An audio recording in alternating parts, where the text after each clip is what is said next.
Christelle, bienvenue sur ce plateau. Merci. Alors, quel événement annoncez-vous? Alors, nous avons organisé le 6 octobre 2018 un événement, c'est-à-dire le Salon du savoir-faire, qui a été fait à la Masse, à la place d'Italie, pas loin de la place d'Italie, où nous avons invité pas mal d'exposants et aussi des personnes, des publics aussi non chrétiens et aussi chrétiens pour cet événement. Pour tous ceux qui ne vous connaissent pas, comment pouvez-vous vous présenter? Alors voilà, je suis Christelle Paricard, je suis responsable événementielle de New Beginnings Ministries, voilà, et aussi responsable de la chorale. Vous avez organisé les salons des savoir-faire, pourquoi l'avez-vous organisé? Alors cet événement avait pour but en fait de mettre en place et de faire connaître les dons et talents de chaque chrétien, des enfants de Dieu effectivement, parce que au milieu chrétien nous avons des dons et des talents que parfois nous n'osons pas présenter, nous n'osons pas montrer aux gens, nous n'osons pas faire connaître. Et ce salon avait pour but cela, de présenter, de connaître et aussi faire découvrir aussi bien aux chrétiens que non chrétiens. Voilà. Et ça permettait de créer des relations, des échanges, et même entre exposants, connaître aussi, faire des échanges, pour pouvoir et créer aussi, ça avait aussi un but particulier, c'est de créer un réseau chrétien, où on connaît éventuellement, je vais donner un exemple, quelqu'un qui souhaite se marier, peut trouver, même au sein d'une église, quelqu'un chargé du maquillage. Nous avons aussi des personnes qui font des vêtements, des couturières, nous avons aussi des traiteurs. Voilà, et nous avons organisé cela pour pouvoir faire découvrir aussi les dons et talents au niveau des... Donc je répète, vous êtes la chargée événementielle des New Beginning Ministry. Alors dites-nous comment s'organisent ces salons? Alors ce salon c'était formé sur 2 parties, mais bon, je vais plus parler de la partie où j'ai vraiment travaillé. Voilà, on avait cette partie où nous devons chercher des exposants, bien entendu chrétiens. C'était qui avaient des dons, des talents, ou ne serait-ce qui faisaient ce métier, un métier qu'ils voulaient présenter et faire connaître. Et où il fallait aussi chercher un lieu. Nous avons eu un lieu pour pouvoir exposer leurs produits. Voilà. Alors pourquoi participer à ces salons et pourquoi exposer à ces salons? Alors pour participer à ce salon permet aussi de connaître les personnes autour de nous qui ont des dons et des talents, qui ont un métier. Et au niveau des exposants, c'est se faire connaître. Parce que parfois on ne se connaît pas, on connaît une personne dans le milieu chrétien, dans nos églises, mais que le Seigneur a mis un don ou un talent. Et c'est une façon de les encourager aussi. Parce que parfois, on a tendance à voir ailleurs, à l'extérieur, mais à côté de nous, nous avons des personnes qui ont des dons et des talents et nous voulons aussi les encourager. Voilà. Que faut-il retenir? Alors, ce qu'il faut retenir, c'est que ensemble, nous pouvons faire quelque chose pour le royaume. C'est-à-dire que ceux qui sont exposants, c'est une façon aussi de montrer ce que Dieu a mis en nous. Et les participants aussi puissent investir dans le royaume. C'est une façon d'investir aussi dans le royaume. Voilà, merci beaucoup Christelle pour votre participation à cette émission. Mais avant de nous laisser, avec vous, nous avons rencontré les exposants qui nous ont expliqué leur stand. Alors, je vous propose de regarder et on se revoit pour la deuxième partie.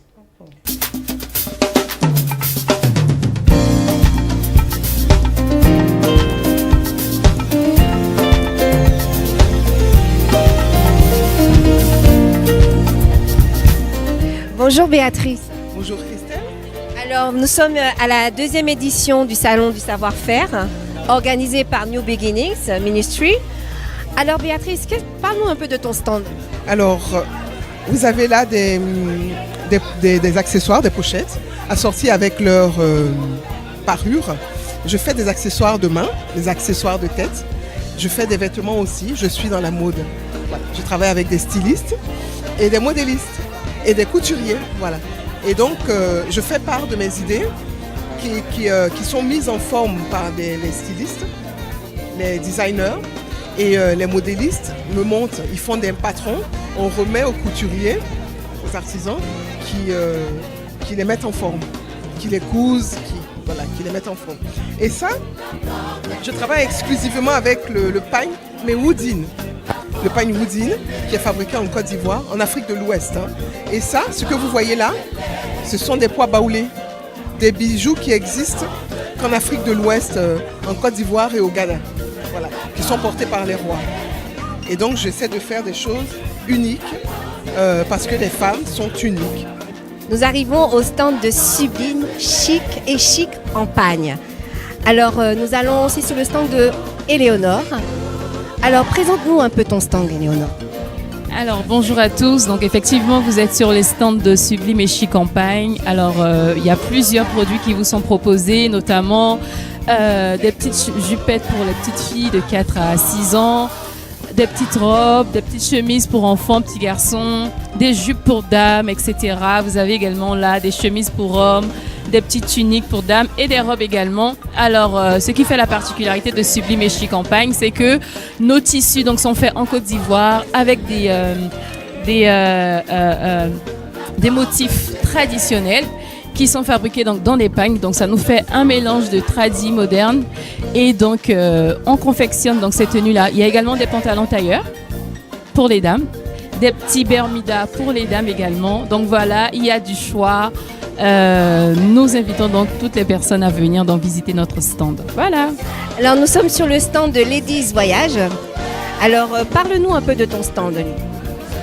Donc bonjour, je m'appelle Marie-Laure Kisweswe et j'ai eu à cœur de créer une agence de voyage dédiée aux femmes donc, qui ont des valeurs un peu comme moi, chrétiennes, et qui veulent partager ces valeurs à travers des voyages. Donc le but de Ladies Voyage, c'est vraiment de pouvoir partir un peu partout dans le monde et de pouvoir profiter, bénir le pays et éventuellement de témoigner si on en a l'occasion. Et il y a aussi une partie événementielle donc, qui permet aussi de faire appel à des prestataires pour éventuellement le mariage, des activités sportives ou toute autre prestation donc, qui ont des besoins, enfin des personnes qui ont des besoins. Donc voilà à peu près le concept. Donc vraiment, c'est un concept en tous les cas qui me tient à cœur et qui vraiment, est vraiment dédié pour la cause de l'évangile. Je tiens à le préciser quand même. Donc toutes les femmes sont les bienvenues et voilà, on vous attend avec joie. Alors là, nous arrivons sur le stand de Nick, qui a un concept qui va nous décrire un peu son concept. Alors, bah écoute, ça fait maintenant à peu près 1 an qu'on a développé la marque de vêtements. C'est adressé vraiment à la jeunesse pour l'instant. On fait pas mal de modèles, des t-shirts et des ensembles. Donc l'objectif c'est quoi? C'est de pouvoir afficher notre identité à tous parce qu'on est chrétiens. Donc à travers les différentes marques, chacun affiche une identité. Nous on a une identité, celle de Christ, et on veut partager ça à tout le monde. Affirmer son identité et puis témoigner de Jésus-Christ autour de lui. Voilà, nous sommes à la dégustation des confitures. Voilà, alors parle-nous un peu de tes confitures. Comment? Alors mes confitures sont naturelles, elles sont faites avec du sucre de canne, elles sont faites avec du citron vert, elles sont faites avec du gingembre, une pointe de gingembre, de la cannelle, de la vanille et puis le fruit de saison. Voilà. Et elles sont moitié moins en sucre. Donc au lieu de mettre 1 kg de sucre, 1 kg de fruits, je mets moitié moins. En tout cas, comment avez-vous trouvé cette dégustation? Elles sont excellentes. Elles sont excellentes. Et il y a cette petite pointe de vanille. Il y a de la vanille qui fait un goût extra. J'achète. Bonjour Yvette. En tout cas, sois la bienvenue. Alors, présente-nous un peu ton stand. Je suis là en fait pour vous présenter mon stand Oui Maquillage. Alors déjà je me présente. Yvette, donc je suis maquilleuse professionnelle. Mon autre société est Habitat Dorca. Donc en fait ce que je propose c'est des prestations maquillage à tout type de femmes, vraiment pour valoriser notre beauté, ce que nous avons de beau. En fait donc, mon but c'est vraiment juste de mettre en valeur, nous ne cherchons pas trop le maquillage donc en exagération, mais nous restons vraiment dans quelque chose de plus naturel. Et donc du coup je suis là pour me présenter et découvrir aussi ce magnifique salon Et donc voilà, donc merci de votre accueil et voilà, on continue et j'ai déjà eu du monde et j'espère en avoir encore.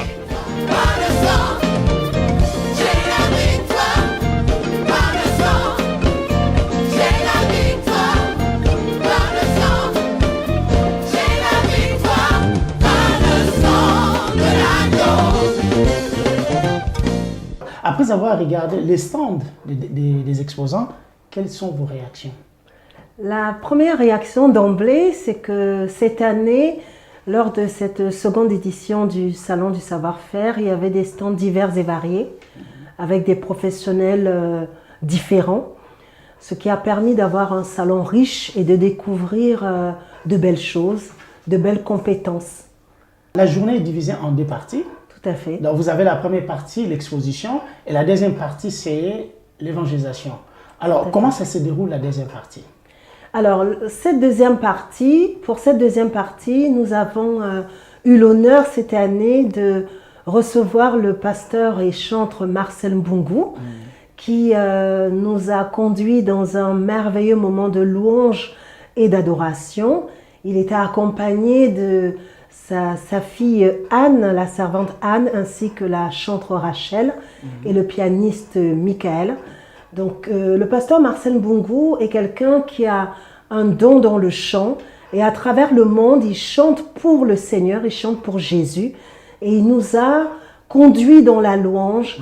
Ensuite, il nous a donné un enseignement sur comment développer les dons, quelles sont les clés essentielles pour développer les dons que Dieu a déposés en nous. Pour tous ceux qui ne vous connaissent pas, qui est le pasteur Isabelle Kitty? Alors moi je suis effectivement le pasteur Isabelle Kitty du ministère New Beginning Ministries. Nous avons une vision, je dirais, en 4 parties, qui est en premier l'évangélisation, parce que le Seigneur nous a appelés à aller et faire de toutes les nations des disciples. C'est vraiment la première mission que Dieu a donnée à tout serviteur, toute servante, à tout chrétien, tout enfant de Dieu, d'aller et de faire de toutes les nations des disciples. Ensuite, la seconde vision, c'est l'enseignement parce que la parole de Dieu est la base de toute chose. Donc nous enseignons la parole de Dieu, nous enseignons la saine doctrine à partir de la parole de Dieu. Et en troisième point, nous avons la restauration des âmes, parce qu'il y a plusieurs âmes qui ont été vraiment blessées, brisées dans le passé. Et le Seigneur les envoie afin qu'on puisse les soutenir, qu'on puisse les amener leurs âmes à être restaurées avec l'aide du Saint-Esprit, avec l'aide du Seigneur. Et enfin, nous avons le soutien aux personnes en difficulté, parce qu'effectivement, le Seigneur nous dit que nous devons manifester l'amour aux autres et avoir la compassion pour les âmes. La deuxième partie est dédiée à l'évangélisation. Alors pourquoi associez-vous l'exposition et la parole de Dieu? Nous associons l'exposition et la parole de Dieu parce que la Bible nous dit qu'effectivement nous devons valoriser les dons et que les dons sont pour les autres. Les dons sont pour nous et pour les autres également. Donc nous avons besoin de recevoir des clés essentielles qui nous permettent, lorsque nous avons des dons, de pouvoir les faire découvrir aux autres, les faire connaître aux autres, afin que ces dons puissent servir pour nous et pour les autres également. Donc c'est bien d'avoir des dons, mais c'est encore mieux de savoir comment est-ce qu'on les développe pour que le plus grand nombre puisse en bénéficier. Mais pourquoi avoir choisi le pasteur Marcel Mbungu? Alors le choix du pasteur Marcel Mbungu a été très simple parce que c'est quelqu'un en fait qui a pu développer le don, que Dieu a déposé en lui, le don du chant. Et ce don, aujourd'hui, on peut dire que le don du chant, chez le pasteur Marcel Mbungu, est devenu un talent. Parce qu'il a su amener ce don aujourd'hui à l'excellence. Il ne chante pas seulement, il chante, mais en chantant, le don est parvenu à être excellent. Alors comment se déroule cette deuxième partie? Alors cette deuxième partie se déroule très simplement. Donc on a une première partie avec la louange. ensuite la louange et l'adoration bien entendu, et après on a la partie enseignement pratique, où le pasteur Marcel effectivement nous a donné des clés très pratiques, des clés vraiment très pratiques pour nous permettre de développer les dons que Dieu a mis en nous. Et à la fin de cette deuxième partie, nous avons eu la communion fraternelle, le partage, le moment d'échange où nous avons partagé de petites victuailles ensemble, et c'était également un moment de pouvoir échanger, de faire connaissance avec les frères et sœurs, et tout s'est bien passé par la grâce du Seigneur. Voilà, je vous propose alors, pasteur, de suivre quelques moments de cette deuxième partie et on se revoit juste après. Donc après, je me suis mis à apprendre, à comprendre. Je suis allé dans les écoles de musique, je suis allé jusqu'à suivre des cours dans des conservatoires. Et par la suite, quand j'ai commencé à faire ce travail-là, je me suis rendu compte qu'en fait, que je pouvais aussi enseigner. Amen. Le talent artistique m'a mené donc à devenir maintenant aussi enseignant, professeur. Aller enseigner les autres dans les conservatoires. Parce que j'ai quoi? J'ai appris. Mais si je n'avais pas appris, voilà. Donc c'est ça. Donc je me suis confronté avec l'inconnu, c'était le savoir. Voilà. Donc il fallait que j'apprenne. Et quand j'ai appris, là les choses ont changé. Et j'ai commencé à développer justement le talent que Dieu m'avait donné, ce talent, avec tous les dons que ça comportait. Je commençais maintenant, et puis j'ai fini par monter même une école de formation où je commençais à former des chanteurs et des chanteuses et tout ça partout où je passais. Je faisais des masterclass, organisais des masterclass où les gens venaient pour apprendre. C'est arrivé plusieurs fois même de prendre des gens qui ne savaient même pas sortir un mot de leur bouche jusqu'à ce qu'ils arrivent à chanter, à parler, à chanter plutôt, à bien chanter même dans le groupe. Vous voyez, jusqu'où ça emmenait, parce que j'ai appris. Je n'avais pas appris, ça n'allait pas être possible. Nous sommes de retour sur ces plateaux. Après avoir regardé ces images de la deuxième partie, qu'est-ce qu'on peut retenir? Alors on peut retenir qu'effectivement, au-delà des puissantes clés que le pasteur Marcel nous a données pour apprendre à développer les dons que Dieu a mis en nous, nous avons également eu la grâce qu'effectivement il y ait des personnes qui acceptent de faire le pas vers Jésus, de donner leur vie au Seigneur, de dire voilà, je décide de faire de Jésus mon Seigneur et mon Sauveur maintenant et pour toujours. Donc c'est une grâce que nous avons vécue ensemble et nous bénissons le Seigneur pour toutes ces nouvelles conversions, pour toutes ces personnes qui font le pas dans la vie avec le Seigneur Jésus. Alors comment faire pour participer à ces rendez-vous? Alors, pour participer à ce rendez-vous, il suffit de nous contacter.